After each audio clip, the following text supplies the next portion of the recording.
Hello, and welcome back to the Midnight Scientists. Tonight, the journey we begin is a slow, gentle descent into a curious and often misunderstood part of ourselves. We are going to explore the vast and quiet landscape of a single mind, not in its busy waking hours, but in the soft unraveling of the day, as the world begins to turn down its volume. We are here to talk about a paradox, a kindness, a subtle art that is as fundamental to being human as breathing itself. We are going to explore the quiet grace of forgetting. Chapter 1: The Quiet Unraveling. Imagine, if you will, a single moment, a quiet, mundane moment that happened just this morning. Perhaps it was the feel of a warm mug in your hands, or the way a curtain filtered the morning light, or the fleeting scent of rain on a distant street. Where is that memory now? Has it already begun to fade? Was it ever even truly captured at all? Most of us think of forgetting as a failure, a flaw in the system, an embarrassing lapse in our perfect digital-like brain. But what if it's not? What if the ability to forget is not a bug, but a beautiful, essential feature, a form of self-preservation, a way for the mind to sift through a torrent of information, keeping only the gold and letting the river of irrelevant data flow gently past? In our waking lives, we are constantly bombarded. We are walking through a world of sensory chaos. The thousands of faces we pass, the number plates on the cars, the precise tone of a voice in a crowded room, the exact placement of your keys on a different day than today. If our brains kept every single one of those moments, every single one of those irrelevant facts, where would there be room for new ideas? Where would there be space for a new feeling? We would be collectors of chaos, weighed down by an infinite archive of unpolished trivia. Instead, our minds are more like gentle gardeners. And in this great garden of consciousness, every memory is a seed. Some seeds grow into great, sprawling trees reaching for the sky. These are the powerful moments, the joyous occasions, the life-altering conversations that remain with you for a lifetime. But many others are just small, fleeting things, the weeds that pop up and then disappear. And your mind, with a quiet, patient wisdom, prunes the garden. It keeps the strong branches, the beautiful blossoms, and lets the weeds return to the soil. So as we begin to drift, imagine this nightly pruning, the silent work that your mind does as you relax and breathe. It is not just resting, it is tending to the garden, deciding what to water and what to release back into the dark. It is a necessary ebb and flow, a soft dance between holding on and letting go, a dance that keeps us from being buried by our own pasts. And with that thought, let us settle in. Perhaps let the day's worries drift from your mind. Just as the brain lets go of what no longer serves it, we too can release the thoughts that no longer help us. Take a slow, deep breath and let the story begin. We will start at the very beginning with a simple, foundational question. What is a memory, truly? Chapter 2: The Architect of Whispers. Visualize a single luminous star in the deep, velvety blackness of the night. It is a lonely light, shimmering with a fragile energy. Now imagine that next to it, another star flickers into being, and another. Soon, thousands of stars populate the void, not in a perfect pattern, but in a vast, sprawling, ever-shifting cloud of light. This is not a picture of the cosmos. This is an image of your mind. The 86 billion neurons inside your skull are not a neat filing cabinet, but a living, breathing constellation.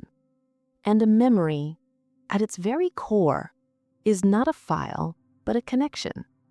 It is the electrical whisper that passes between two of these starlit cells, the brief, shimmering dance of chemical messengers across a tiny, invisible gap.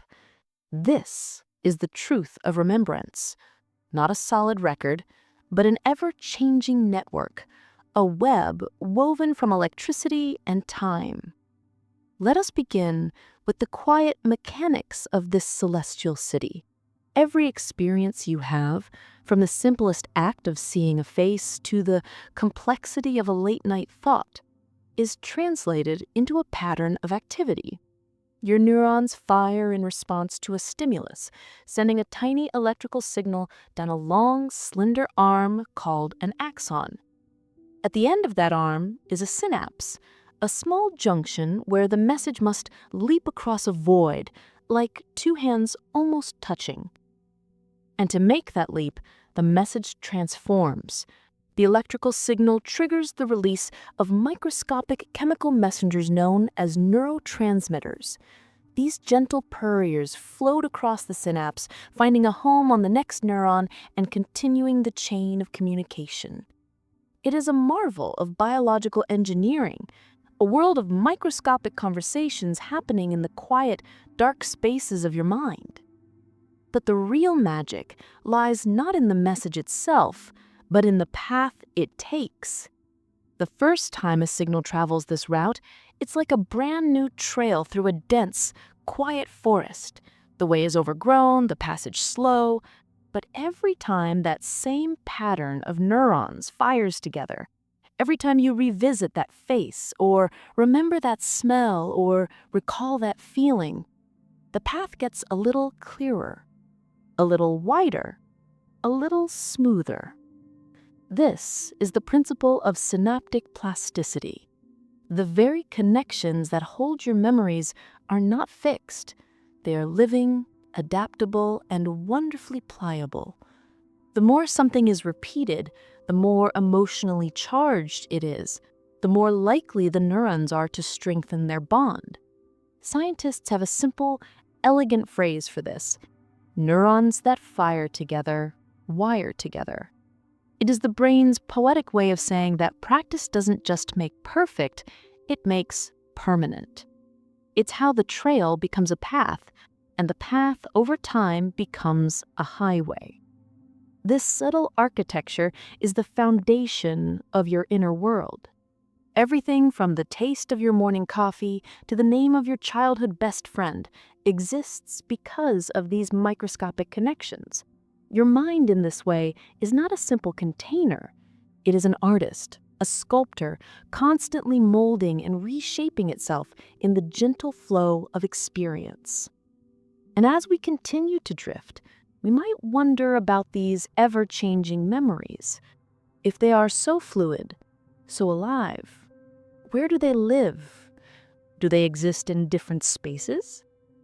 Drift with me now as we explore the different layers of this magnificent system. Chapter 3: The Library of Now and Then.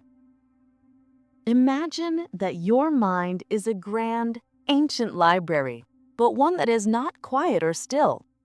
This library is a constant hum of activity, filled not with dusty books, but with living, breathing scrolls of light and sound. And within this library, there are many different rooms, each with its own rhythm and its own purpose. The first room you enter is the most ephemeral. It is known as the sensory memory. This is not a library at all, but a momentary photograph, a brief whisper that lasts for mere fractions of a second.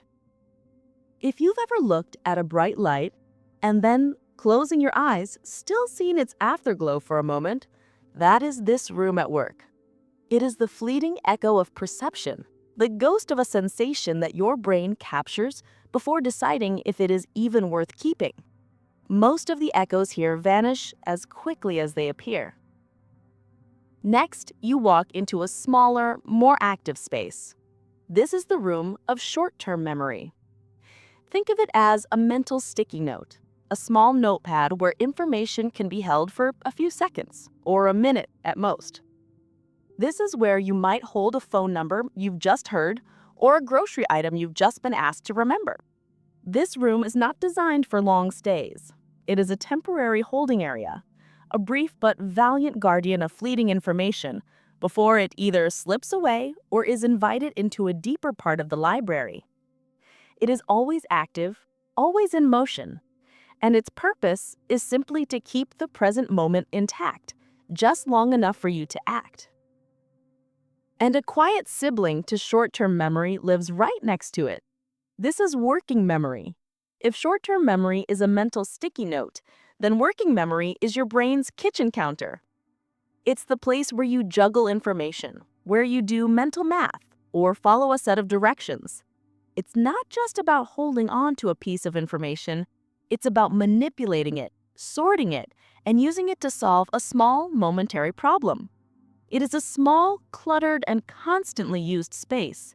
It is where you think, and as soon as the problem is solved, it clears itself out, making space for the next thing. Now we drift toward the heart of the library. This is the deep, silent archive of your life. This is long-term memory. It is a place of incredible vastness and surprising durability. Here you will find everything from the memory of a childhood birthday party to the name of your fifth-grade teacher. This archive is not a vault. It is a living, breathing system that evolves with you.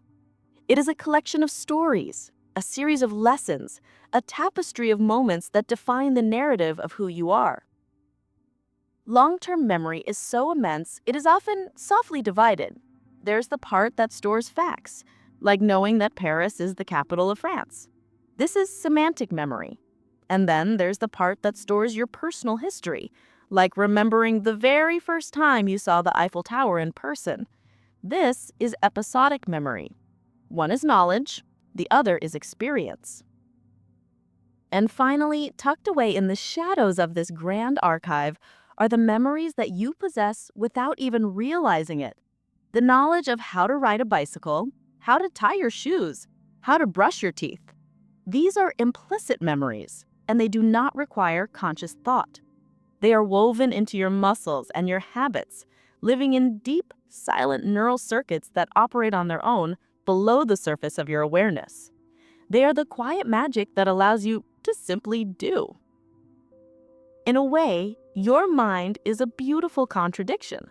A momentary flash, a fleeting thought, a vast, unending archive, and an unconscious flow of habit.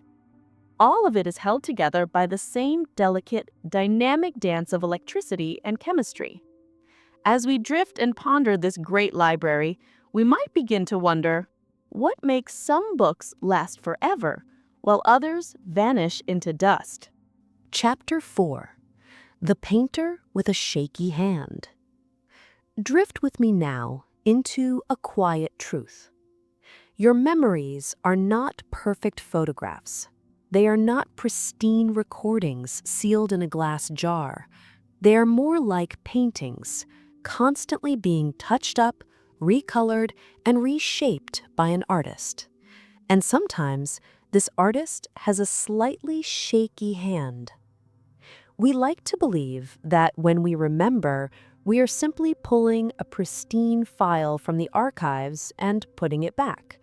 But the truth is far more wonderfully messy. The act of remembering is, in itself, an act of creation. Every time you bring a memory to mind, you don't just recall it, you rebuild it.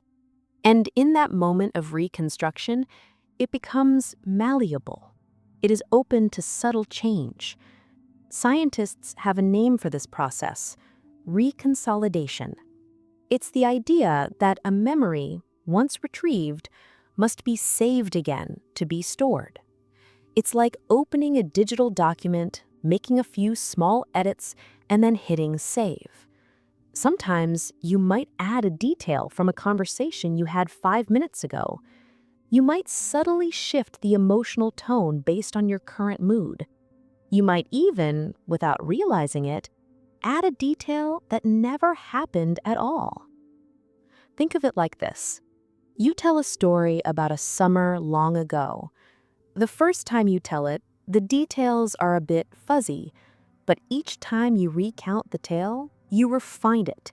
You polish the best parts, you add a punchline here, a poignant moment there. The story gets better with each telling. Your memory works in the same way. It is a story retold and reshaped each time you revisit it. The version of the memory you have today is not the memory of the original event. It is the last version you remembered. This is why, in gentle ways, our memories can be so wonderfully unreliable. That time you were certain your best friend wore a yellow shirt to a party, it might have been green all along. The feeling that a moment lasted a lifetime, when in fact it was only a few minutes, your emotions simply painted it in a different light. The brain, in its quiet wisdom, is not a camera, it is a painter. It creates a version of reality that feels solid and true, even though it is constantly being changed. This process is not random, of course. It is guided by an intricate orchestra of brain regions working in concert to shape and store your experience. In the quiet depth of your mind, there is a small, curled creature with a charm of its own. It is the hippocampus. Named after the Greek word for hippocampus, this little organ acts like a librarian, helping to organize and transfer memories from the short-term holding area to the long-term archive. It does not store memories itself, but it is essential for the creation of new ones. Damage to this small structure, as we have seen in certain cases, can make it nearly impossible to form lasting memories. Then there is the prefrontal cortex, the logical, quiet part of your mind that helps with organization and retrieval. Think of it as the executive assistant of memory, calmly sorting through the information. And nearby is the amygdala, an almond-shaped cluster of neurons that is a great emotional storyteller. The amygdala adds color and emotional charge to your experiences. It is why memories stamped with strong emotions of fear or joy or sorrow often linger with a kind of powerful, almost unsettling vividness. They have been sealed with a kind of emotional ink. And finally, behind the scenes are the cerebellum and basal ganglia, the quiet keepers of your habits. They hold the memories of how to walk, how to whistle a tune, how to tie your shoes. They are the quiet masters of motion, living in the depths of your mind, doing their important work without a thought from you. So when you consider what a memory is, it is not one single thing. It is a symphony of systems constantly tuning and retuning themselves. From the flash of a firefly on a summer night to the melody of a song from your childhood, your memories are a patchwork of sensations, emotions, and stories, all stitched together by electricity and time. It is humbling, isn't it? The brain does all of this, mostly without your awareness. It is constructing a version of reality that feels solid, even though it is constantly, gently, wonderfully changing. Now, as we feel the quiet pull toward deeper relaxation, let us turn our attention to the great mystery that haunts us all, the quiet and curious nature of forgetting itself. Chapter 5. The Gentle Filter of the Mind. We often think of forgetting as something that happens to us, a slip, a blank moment, an unintentional vanishing of once important information. But what if forgetting isn't a passive failure at all? What if it is a purposeful, active, and necessary process, a gentle filter that keeps the mind from becoming a chaotic, overflowing mess? Imagine your brain as a great, ancient forest. In this forest, every thought, every memory, Every tiny piece of information is a new branch growing on a tree. Early in life, and especially in your youth, the forest is a tangle of wild growth. The branches are dense and thick with possibility. Your brain creates a massive number of connections, most of which are temporary, exploratory, and not particularly useful. This wild overgrowth is what makes early learning so fascinating, but also so inefficient. But as you grow and experience the world, your brain begins a process of quiet, patient editing. It begins to prune. This process is called synaptic pruning. It's the mind's way of trimming back the less used branches to strengthen the ones that matter most. If a neural pathway isn't used regularly, the brain decides it's not worth keeping. The connection weakens, and the information quietly fades. It is an elegant system. By getting rid of the noise, the signal becomes clearer. This pruning is what makes your brain more efficient as you age. It helps you focus and respond more quickly to the things you truly need to know. It's the difference between trying to run through a dense jungle and walking down a clear, well-trodden path. But pruning isn't the only mechanism at play. There's also a process that adds to the gentle fade. For a long time, scientists believed that the adult brain stopped producing new neurons entirely, but that idea has been quietly overturned. We now know that in certain regions of the brain, like the hippocampus, new neurons can and do form, even in adulthood. This process is known as neurogenesis. And here's the curious part. Some researchers believe that the birth of these new neurons may contribute to forgetting. When new neurons integrate into an existing circuit, they can sometimes disrupt older pathways. Think of it as a subtle remodeling of a room. You might add beautiful new furniture, but in the process, you may have to move or discard what was already there. The brain is always adapting, and sometimes adaptation requires letting go of old information. Then there is decay theory, one of the oldest and simplest explanations for forgetting. It's the idea that memories fade over time simply because they aren't accessed. Like a path in the woods that gets overgrown with weeds, a memory that isn't revisited becomes harder to reach. The brain isn't actively deleting anything. The connections just weaken with disuse. Out of use, out of mind. And on the more purposeful side of things, there are the quiet housekeepers of the mind, tiny cells called glial cells that act like the brain's sanitation crew. A specific type, known as microglia, roams around, detecting and helping to dismantle unnecessary synaptic connections. When they find something no longer useful, they help break it down and remove it. This process of cleanup is especially important during sleep, as the brain goes through the day's experiences and decides what's worth keeping and what can be quietly swept away. So in many ways, forgetting is a form of exquisite artistry. It is an intentional, purposeful process that serves a vital purpose. It keeps your mind from being overwhelmed. It allows you to live in the present.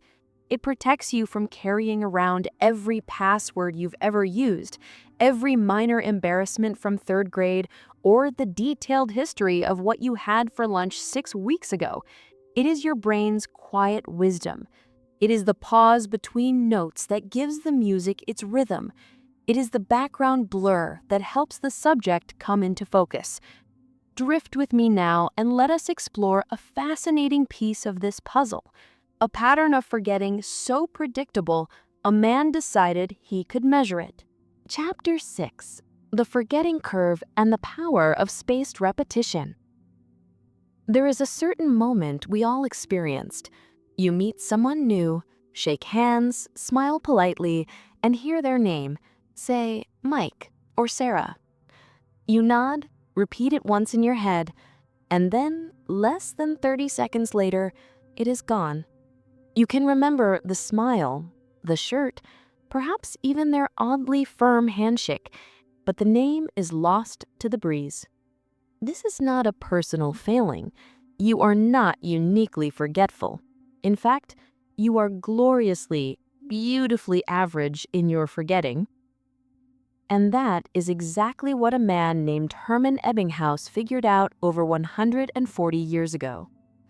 Hermann Ebbinghaus was a German psychologist with a rather ambitious goal: to measure forgetting.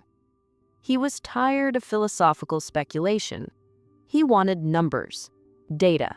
He wanted something he could point to and say, "Here, this is how quickly a memory fades."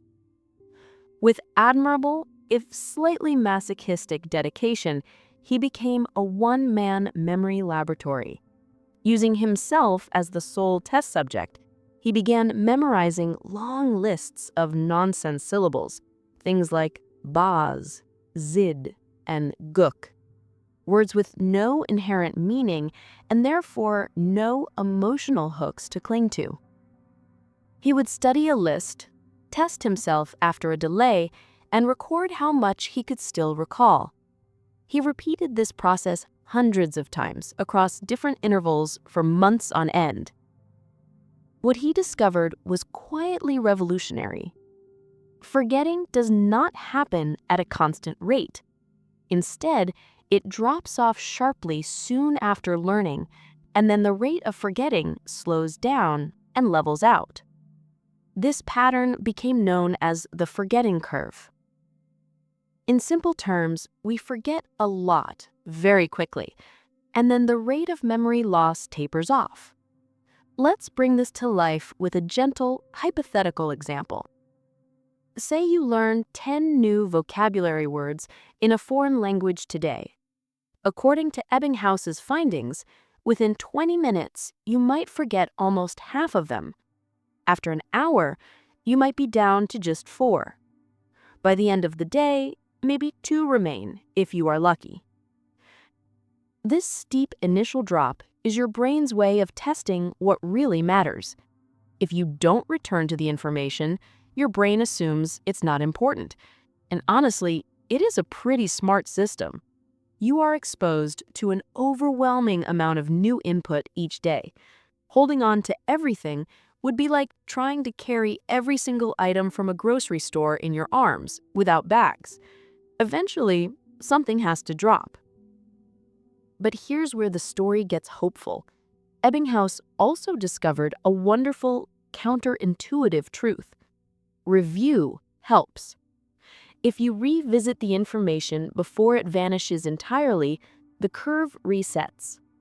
And each time you relearn it, your memory holds on to it a little longer. This is the principle of spaced repetition. It's the idea that you can revisit information at increasing intervals can dramatically strengthen your long-term retention. Spaced repetition is like watering a plant at just the right moment before it wilts. Do it too soon, and you are wasting effort. Wait too long, and you have lost the memory entirely. But hit that sweet spot just as your memory begins to fade, and you revive the knowledge and reinforce the connection. This is the science behind countless study methods, from language apps to old-fashioned flashcards. They are all built on this simple, elegant idea that you can work with your forgetting rather than against it. Understanding the forgetting curve can be oddly comforting. It reminds us that forgetting is not a sign of failure. It is an expected, predictable, and necessary part of how the mind works. Your memory is doing what it is supposed to do, protecting you from information overload, adapting to what matters most, and giving you a chance to learn smarter rather than harder. And the best part is that this knowledge gives you a quiet power. You can build rituals of review. You can give your brain the gentle nudge it needs to strengthen connections at just the right time. So if you forget something small, just remind yourself that it's not you. It's Ebbinghaus. He'd be proud. As we continue to drift, Let us consider another source of forgetting. Not a simple fading, but a kind of cosmic traffic jam in the mind. Chapter 7. The problem of too much noise. Imagine your brain as a vast, chaotic library. Not the quiet kind with polished wooden desks, but the sort where new books are constantly being added, removed, shuffled around, and occasionally, two books with identical covers get placed right next to each other. In this library, memories are the books.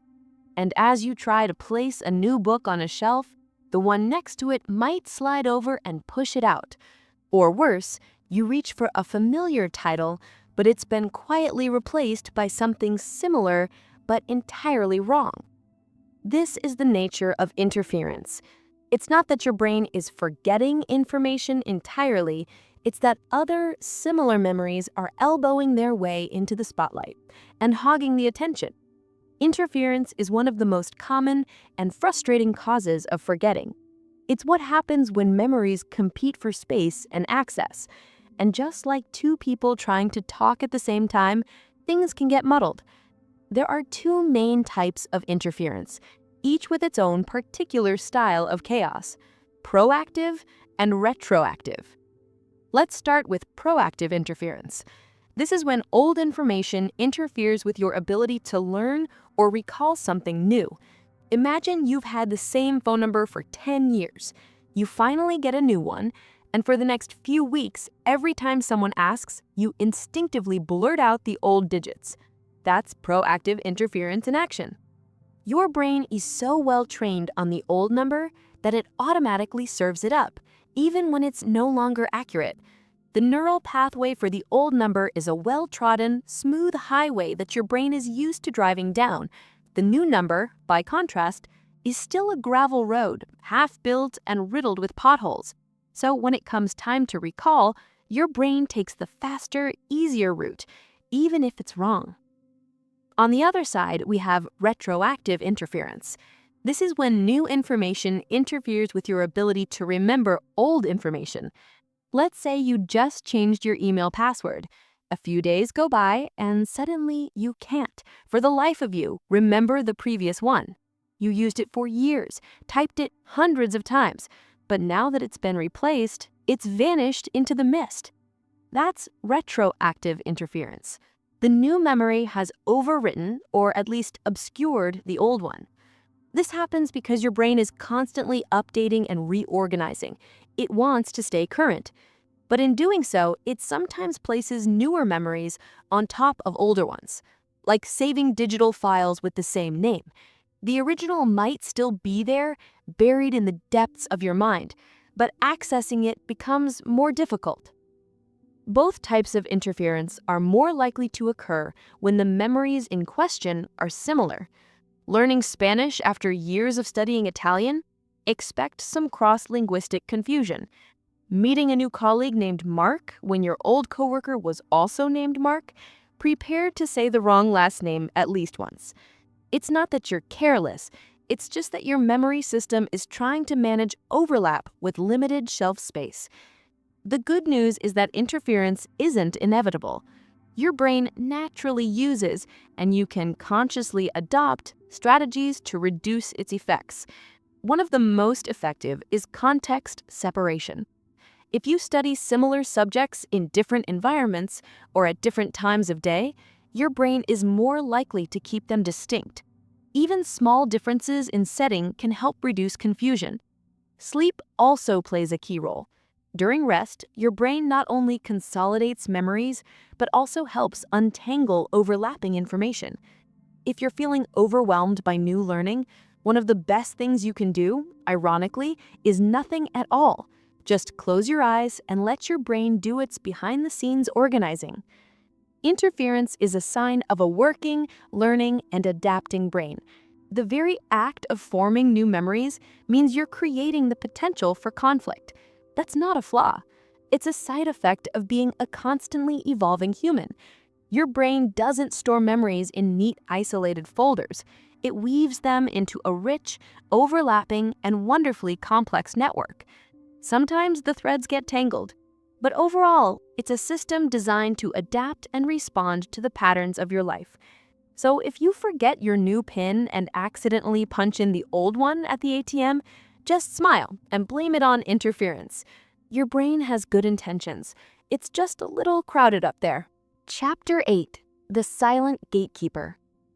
Imagine walking into a room and realizing for the 5th time this week that you've completely forgotten why you went in. You stand there, baffled, gazing at a light switch as if it might hold the answer. Eventually, you wander back out, slightly annoyed and not the least bit surprised.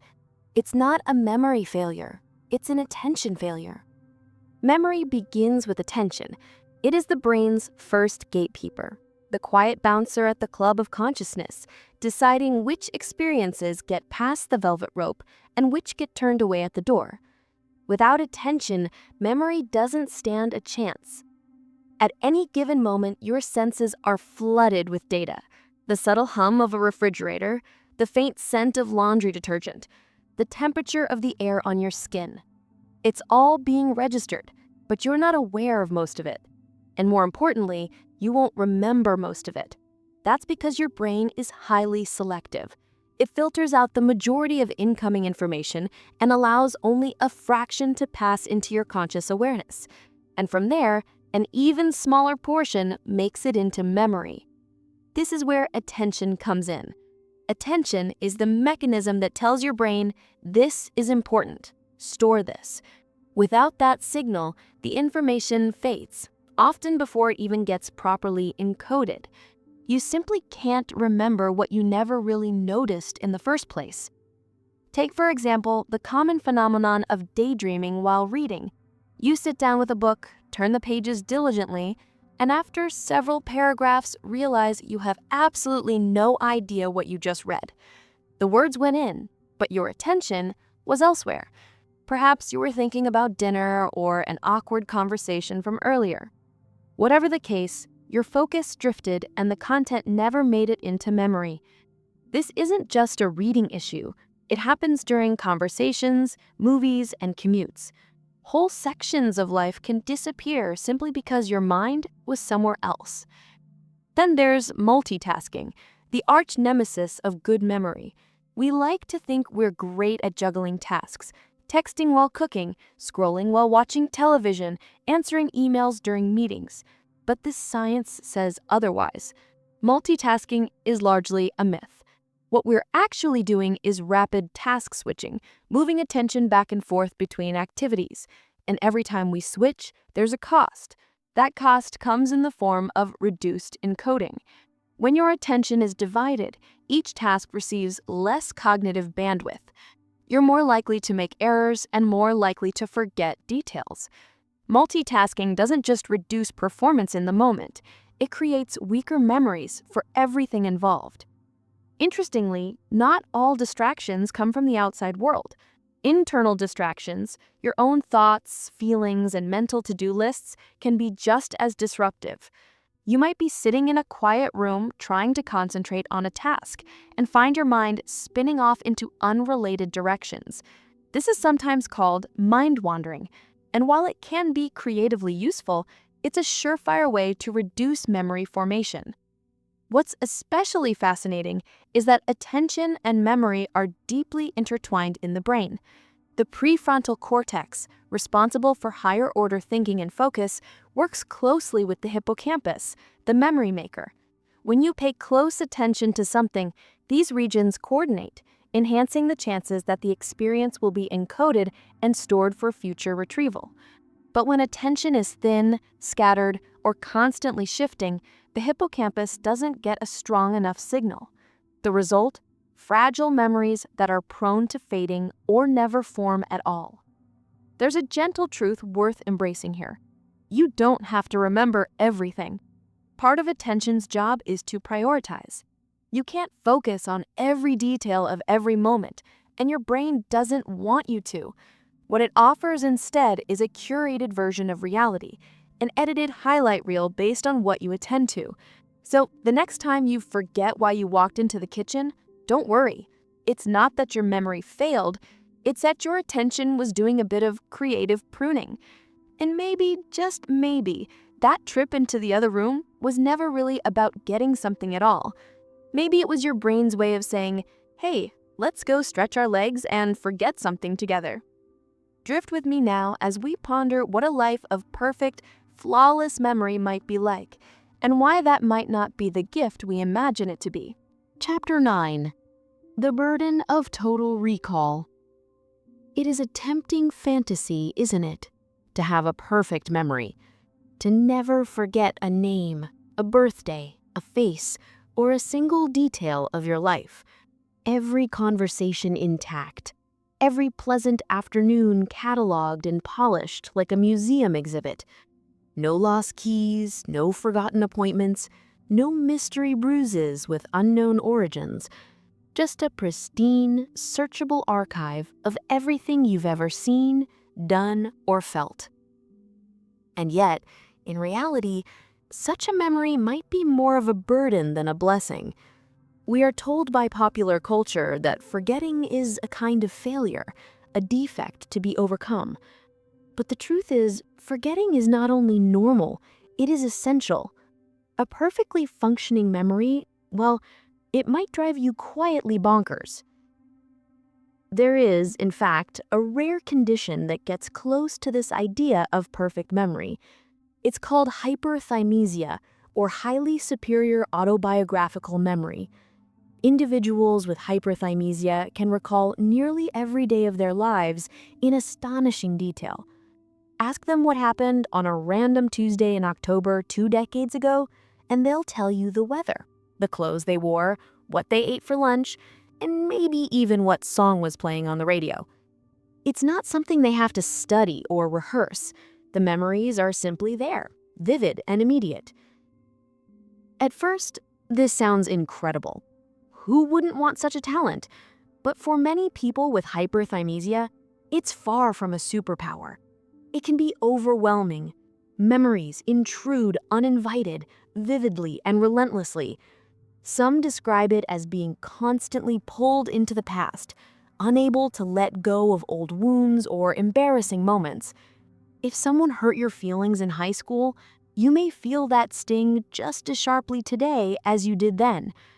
The memory doesn't fade or soften. It stays bright, clear, and loud. And this highlights a crucial point. Forgetting is not just something we tolerate, it is something we need. It is the mind's way of making peace with the past, of turning down the volume on moments that no longer serve us. Without it, we would carry every mistake, every awkward pause, every painful conversation like emotional luggage we can never put down. Your memory is not designed to be perfect. It is designed to be useful. Your brain doesn't aim for a flawless historical record. It aims to help you survive, adapt, and focus on what matters most. That means emphasizing patterns, not details, themes, not transcripts. Take, for example, your daily commute. You probably don't remember every car you passed or every pedestrian who crossed the street. What you do remember are the things that stood out: the sudden honk, the coffee spill, the squirrel that nearly got flattened but miraculously survived. That's your memory doing its job. It filters the mundane and highlights the meaningful. Without this selectiveness, we'd be overwhelmed by information. Our brains would be cluttered with irrelevant details, making it harder to spot important patterns or make decisions. Even creativity benefits from forgetting.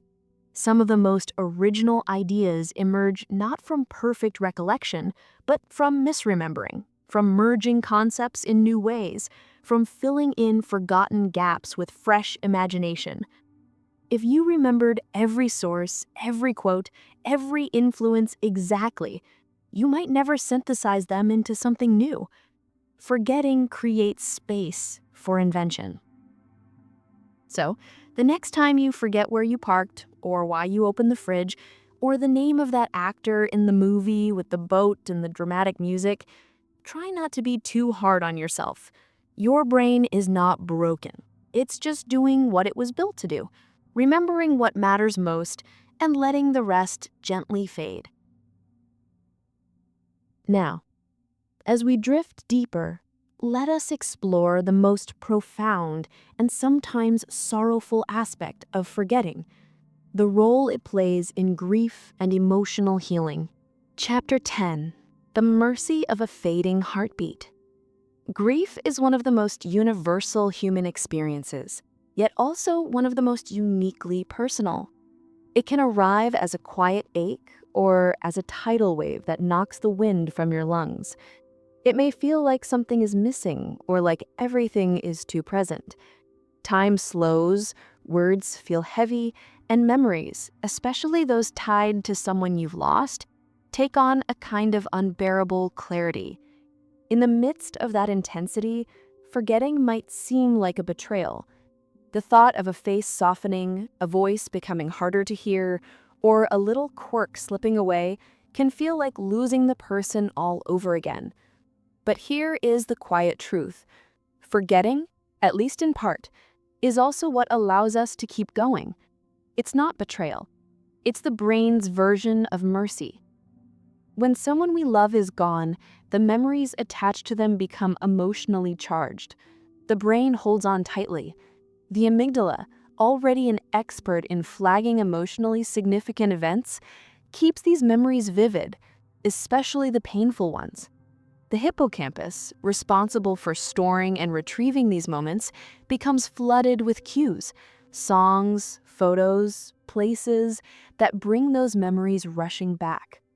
In the early stages of grief, this is intense. A single scent or phrase can bring tears in an instant. The memory is sharp, alive, and unrelenting. That's because the loss is still recent, not just in time, but in emotional space. Your brain hasn't yet learned how to carry it. It hasn't found the right container. Over time, something gradual begins to happen. The pain, while still present, starts to lose its jagged edge. The memories become less intrusive. They're still there, but they no longer punch quite so hard. This isn't forgetting in the sense of losing. It's forgetting in the sense of softening. The brain is learning how to hold on differently. This process is partly emotional, but also deeply neurological. The brain is constantly reshaping its networks in response to experience. It adapts. The fading of emotional memories is the neurobiology of resilience. It's not about erasing pain. It's about gradually reducing the emotional voltage of a memory. The charge goes down, even if the memory remains intact. That's why you might eventually be able to talk about someone you've lost without crying, or even with a smile. It's not that you have forgotten them, it's that your brain has done what it does best. It has adapted for survival. Interestingly, grief isn't only about emotional pain. It involves working memory too. In deep grief, working memory often falters. People report feeling foggy, disoriented, or forgetful. They lose track of time. They reread paragraphs without absorbing a word. It's not a failure. It's a reflection of how much energy the brain is investing in emotional processing. Like a computer running too many programs at once, the system slows down. But eventually, the capacity returns. And when it does, the memories remain, but they no longer crowd out the present. They no longer demand center stage. That's a gift in itself. The ability to remember someone without becoming undone every time you do. None of this means forgetting is easy. There can be a fear attached to it. The fear of losing a connection, of dishonoring the memory, of moving on too far, too fast. But letting go isn't the same as letting someone disappear. You can carry a memory differently and still carry it fully. In fact, many people find that forgetting certain details allows them to hold on to the essence of a person more clearly. The broad strokes remain: the laughter, the kindness, the love. The specifics, exact dates, exact outfits, exact conversations, fade gently into the background, but what mattered most shines brighter. The ability to forget in grief allows life to expand again. It makes room for new memories, for joy to return without guilt, for laughter to coexist with loss. And that perhaps is the most generous thing the brain offers. Not erasure, but equilibrium. The gift of forgetting in grief is not that it makes us love less, it's that it lets us continue to love while living. It allows us to speak of the person we miss without collapsing, to carry them forward not as a wound, but as part of the story. And in that way, forgetting becomes something quiet and noble. Not a flaw, not a betrayal, but a gentle release, a softening of sharp edges, a grace note in the melody of remembrance. Drift with me now and let us consider how this quiet act of forgetting can also be a profound source of creativity and innovation. Chapter 11. The Space for Invention. Creativity is often painted as the realm of memory's opposite. As if to be imaginative, one must leave knowledge behind and frolic freely in the fields of nonsense. But in truth, creativity and memory are deeply entangled. Memory provides the ingredients: images, experiences, associations. Creativity is what happens when you mix them in new ways. And in that mixing process, forgetting plays a surprisingly vital role. To imagine something new, the brain needs room. Room to reshape old ideas, to connect distant dots, to wander down unfamiliar paths without tripping over every single thing it already knows. If memory held on to every fact and framework with an equally strong grip, your thinking would be rigid. There would be no room for reimagining the familiar or bending the rules. You'd be stuck inside a mental box, inspecting its corners rather than questioning its shape. This is where forgetting comes in, not as a flaw, but as a creative tool. By loosening the hold on fixed memories and automatic associations, the brain creates space for insight. It makes it possible to see with fresh eyes, to solve problems in unconventional ways, to stumble into the unexpected. Consider the phenomenon known as functional fixedness. It's a mental bias where people struggle to see objects being used for anything other than their intended purpose. If you need to prop open a door and all you have is a book, your ability to do so depends on whether you can momentarily forget that the book's primary function is to be read. If you're too tied to that purpose, too anchored in memory, you might not see it as a doorstop at all. This is one reason why young children are often so wildly creative. Their memories are less cluttered with conventions. They haven't yet learned all the correct uses for things. Give a child a spoon, and they might stir with it, wear it as a hat, use it as a catapult, or declare it a royal scepter. Their imagination isn't hemmed in by too much prior knowledge. And while we can't unlearn what we know, we can allow some of it to blur at the edges, to forget just enough to see things differently. This is the heart of divergent thinking, the ability to generate multiple solutions to a single problem. Divergent thinking depends not just on what you remember, but on how flexibly you can manipulate those memories. Can you set aside what's typical? Can you mix ideas from unrelated domains? Can you forget the expected in favor of the unusual? There's research to support this. Studies have shown that individuals who demonstrate greater creative thinking often show a reduction in activation in certain memory-related brain areas during problem solving. This doesn't mean their memories are poor, far from it. It means their brains are less constrained by past patterns and more open to novelty. One especially interesting idea in this space is called cognitive disinhibition. It's the tendency to let more information into consciousness, including things most people might filter out. People high in creative achievement often show greater cognitive disinhibition. Their brains are less rigid in screening out irrelevant thoughts or associations, which can lead to surprising and original ideas. There's also the matter of incubation. that curious process where stepping away from a problem can lead to insight. You've probably experienced it. You wrestle with the task, get nowhere, take a walk or sleep on it, and suddenly the solution appears. It's not magic. It's the brain letting go of rigid pathways. During rest or distraction, your mind may forget the stuck frame you were using and allow alternative routes to surface. Letting go, quite literally, makes room for creativity. Even dreams, those surreal nighttime narratives, may be a playground for creativity fueled by forgetting. During REM sleep, the brain accesses memories and concepts, but it does so with reduced logic and less filtering. This is why dreams are often bizarre, but occasionally insightful.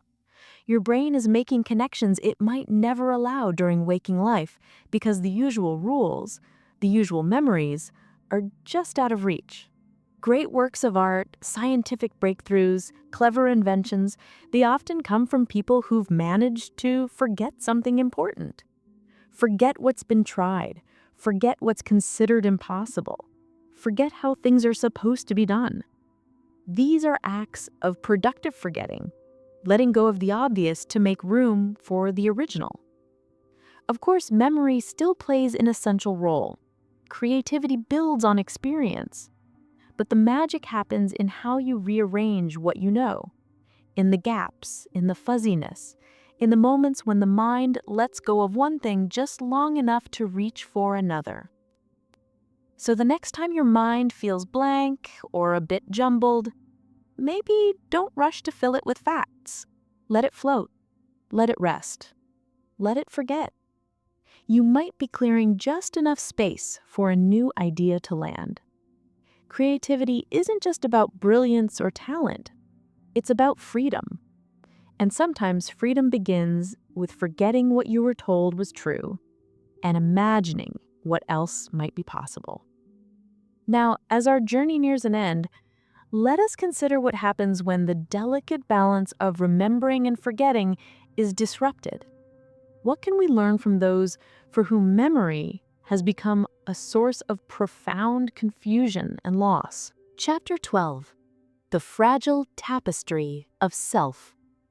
Memory is usually so seamless, so automatic, that we rarely notice it at all.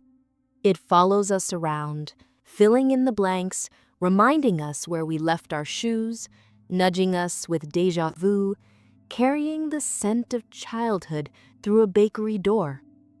It's only when memory falters, when it bends, warps, or breaks, that we truly begin to understand how miraculous and delicate it really is. Memory disorders pull back the curtain on this quiet marvel. They show us what happens when the systems of remembering and forgetting stop playing nicely. They reveal just how much of our identity, our continuity, and even our reality depends on memory behaving itself. One of the most widely known memory disorders is Alzheimer's disease. It's a neurodegenerative condition that slowly, relentlessly erodes memory and cognitive function. In its early stages, it often presents as mild forgetfulness, losing track of dates, misplacing objects, repeating questions. But over time, it moves into deeper territory, forgetting names, faces, and even the threads of one's own story. The brain physically changes, with the buildup of amyloid plaques and tau tangles disrupting the connections between neurons and eventually killing them. What's especially striking about Alzheimer's is how it peels memory back in reverse. Recent memories vanish first, what you had for breakfast, the conversation you just had, while older memories often stay intact for longer. It's like watching the chapters of a book disappear, starting from the end. In many cases, long past events are recalled with eerie clarity, while the present dissolves in real time.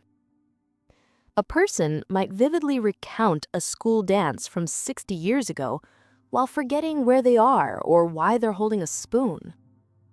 This reversal provides a window into how memory is stored. It suggests that newer memories are more fragile, more dependent on the hippocampus, while older memories, having been consolidated and distributed across the cortex, are more durable, at least for a while. Then there's amnesia, a condition that often comes with a cloud of cinematic drama, but is in reality varied and complex. Amnesia isn't one disease, but a symptom that can result from head injury, stroke, or psychological trauma. It comes in different flavors. Anterograde amnesia is the inability to form new memories after an event. This is what famously affected a man known in the medical literature as HM after undergoing brain surgery to treat epilepsy. HM lost the ability to store new, long-term memories. He could hold a conversation, but a few minutes later, it was gone. Yet he could still learn new motor skills, like tracing shapes in a mirror, even though he had no memory of practicing. This told researchers that procedural memory, how to do things, is handled by different systems than declarative memory, knowing facts and events. Retrograde amnesia, on the other hand, is the loss of memories formed before an event. People may forget years of their lives, or even their entire identity. Often, the more recent the memory, the more likely it is to be lost. What these memory disorders show us again and again is that memory isn't a single system. It's a collection of overlapping networks and processes. You can lose one type of memory and retain another. You can remember how to play the piano, but forget that you ever owned one. You can recognize a face, but forget a name, or vice versa. They also remind us how little we still understand. Despite decades of research, we're still unraveling the basic mechanisms of memory storage and retrieval. We don't know exactly why some memories vanish while others persist. We can't fully explain why one traumatic event is forgotten and another is etched in perfect detail. We do know that memory is deeply tied to identity. When memory breaks down, it's not just information that's lost. It's context, continuity, the story of who we are. And yet, even when memory fails, the essence of a person often remains. There's something more than memory that holds us together. Something quieter, perhaps, but no less real. These disorders challenge the idea that memory is about truth. The mind doesn't record life like a camera. It edits, distorts, forgets, and sometimes imagines. Even in health, memory is fluid. It bends with emotion. It shifts with time. What matters is not perfect recall, but meaning. So if you ever forget where you left your phone or struggle to recall the name, take comfort in this. Your memory system is doing something far more complex than simply storing data. It's building a narrative, shaping your identity, balancing emotion, and keeping you grounded in time. And even when it stumbles, it still holds remarkable power. For to remember is human, but to forget, in all its strange and surprising ways, might just be as important. Drift with me now, one last time, as we summarize the quiet wisdom of forgetting and bring our journey to a gentle close. Chapter 13. The Grace of an Empty Hand. We often think of forgetting as something broken, an embarrassing lapse, a failure of attention, a sign that the brain isn't doing its job. But what if it's the opposite? What if forgetting is not only natural, but vital to a healthy, functioning mind? The more we learn about memory, the clearer it becomes. A forgetful brain is not a flawed brain. It's a beautifully efficient, ever-adapting system doing exactly what it was designed to do. Forgetfulness, in many cases, is not about loss. It's about letting go. It's the brain saying, you probably don't need this anymore, and quietly removing clutter to keep things running smoothly. If you remembered every detail of every moment, your mind would be a chaotic mess, a noisy warehouse full of unfiled receipts, ancient grocery lists, and every glance, whisper, and pebble you've ever encountered. Not very useful. Instead, the brain forgets strategically. And in doing so, it protects you, focuses your attention, and creates space for the new. At its core, forgetting is a form of filtration. Throughout the day, your senses take in far more information than your conscious mind can handle. Colors, movements, words, smells, sounds, all flowing in at once. Your brain has to filter what matters from what doesn't. If you notice everything, you remember nothing in particular. Forgetting helps streamline perception and sharpen focus. It lets you zoom in. Forgetting also supports decision-making. Imagine walking into a supermarket and remembering every brand of cereal you've ever seen, every advertisement you've ever heard, and every breakfast you've ever eaten. You'd be paralyzed in the breakfast aisle. Forgetting helps you prioritize. It removes the noise so the signal stands out. This is especially clear when you consider working memory, the short-term system that allows you to hold and manipulate information in real time. It's your mental workspace, and it's limited. You can only juggle so many ideas at once. Forgetting the irrelevant ones keeps the space clear for what you're actually trying to do. And it goes deeper. Forgetting protects your emotional well-being. When painful memories soften with time, it's not weakness, it's survival. The sting of a breakup or the embarrassment of a mistake eventually subsides.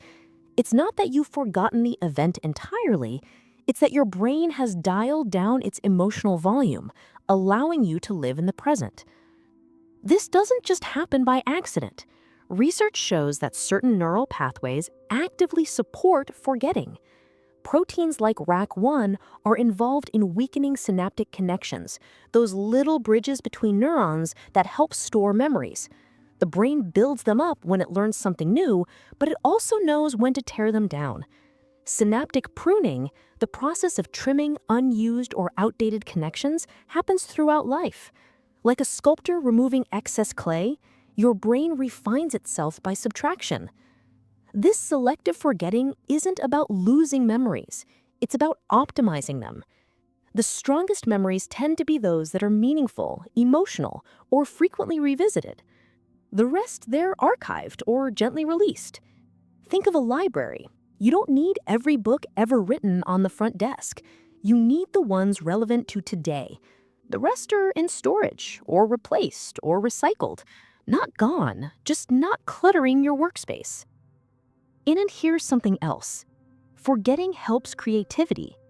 If your brain held on to every fixed rule and familiar solution, it would struggle to think outside the box. By letting go of rigid associations, you create room for fresh combinations, original insights, and imaginative leaps. It's forgetting that loosens the mental grid and allows for new connections to form. Even everyday forgetfulness, the kind that makes you wonder where you put your glasses, which are often on your head, has a practical explanation. These lapses often occur when attention is split. The brain, efficient onto a fault, doesn't encode information unless it's flagged as important. If you're thinking about dinner plans while absent-mindedly placing your keys on the counter, your brain simply doesn't register the moment. It's not broken, it's prioritizing. There's even evidence that forgetting helps maintain a coherent sense of self. If you remembered every contradictory thought, every passing impulse, every shift in mood, your sense of identity might become fractured. Forgetting helps you weave a story about who you are. Not a perfect story, but a meaningful one. And yes, there are times when forgetting hurts. When names slip, when facts blur, when something you wanted to remember fades too quickly. But those moments are the exception, not the rule. Most of the time, forgetting is not the absence of memory. It's the refinement of memory. It's worth embracing this idea, especially in a world where we're constantly trying to remember more. Apps, alerts, calendars, reminders, we're outsourcing memory as fast as we can. And while these tools are helpful, they also suggest that remembering everything is ideal. But nature doesn't agree. The brain, in all its quiet wisdom, forgets on purpose. So the next time you blank on a detail, don't be too hard on yourself. Chances are your brain is just making room for something more useful, or clearing out emotional static, or nudging you to stay in the present instead of getting lost in the past. There's beauty in a forgetful mind. It's focused, it's adaptable, it knows what to keep and what to let go. And in a world overflowing with information, that may be one of the most valuable skills of all. Forgetting isn't failure, it's efficiency, it's protection. It's the brain being selective in the best possible way, filtering the noise, highlighting the signal, and gently, quietly allowing you to live not with a perfect record, but with clarity. After all, life isn't about remembering everything, it's about remembering enough. Enough to learn, to grow, to connect, and enough to let go, to forgive, to rest. What a journey it's been, wandering through the tangled forests of memory, pulling back the curtain on how the brain decides what to hold on to and what to let gently fade. We've explored forgetting not as a failure, but as a feature, not a crack in the foundation, but a form of quiet brilliance. Memory is not a filing cabinet. It's alive. It reshapes. It forgets on purpose. And in doing so, it gives us the freedom to change. The freedom to not be bound by every painful detail, every outdated rule, every single thing we ever thought or learned. Forgetting allows for forgiveness, for creativity, for peace. It's how we sleep soundly at night, how we move on after heartbreak, how we make room in our minds for the things that matter most. It forgets the color of the socks you wore on a random Tuesday, so you can remember how it felt when someone made you laugh in the middle of a hard week. It forgets the irrelevant to spotlight the meaningful. It forgets where you put your keys, but remembers the melody your grandmother hummed. And sure, it forgets appointments and to-do lists from time to time, but it also forgets pain. It forgets fear. It forgets grief just enough to let you breathe again. Forgetting is not your enemy. It is your brain doing what it must, sorting through the noise, lightening the load, and offering you the grace of a little less weight to carry. And maybe that's the most important takeaway of all. Forgetting is a part of being human, an elegant, necessary part. Not a hole in the story, but the pause that gives it rhythm. Not an erasure, but an evolution. It's how the brain edits life into something livable, how it clears space, not just for memories, but for meaning. So as we bring this story to a close, let's circle back to where we began, with a question or two. Where are you listening from? And what time is it in your corner of the world right now? Whether it's morning or midnight, I hope this journey has helped you unwind. I hope it hasn't been too interesting, though if it kept you awake, at least you've learned something. And if by tomorrow you forget some of the details, that's okay too. It was designed to do just that, letting go gently. Good night, and may your mind find quiet rest.